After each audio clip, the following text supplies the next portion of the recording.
خبر رو شنیدیم.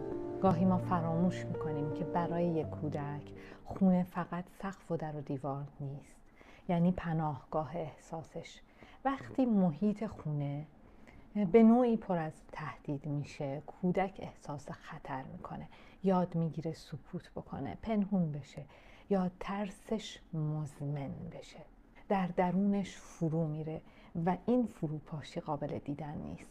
خونه یعنی احساس امنیت، یعنی جایی که بتونه اشتباه کنه، گریه کنه، حرف بزنه، بترسه ولی پذیرفته بشه. فقط در این صورت هست که میتونه خودش باشه. اگر یک جا در دنیا هست که بخواد و بتونه خودش باشه و باید خودش باشه، خونش هست. محیط غنی فقط اسباب بازی و کتاب و در و تخته نیست.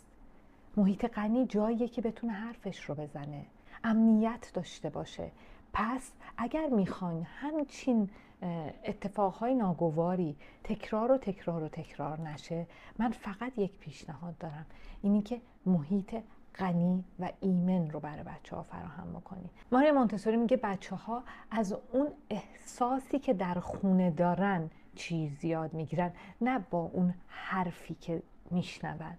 پس به این احساسات بها بدین، شنیده بشن، دیده بشن و انقدر بتونن با شما دوست باشن که هیچ دوست بیرونی جایگزین پدر و مادر براش نباشه.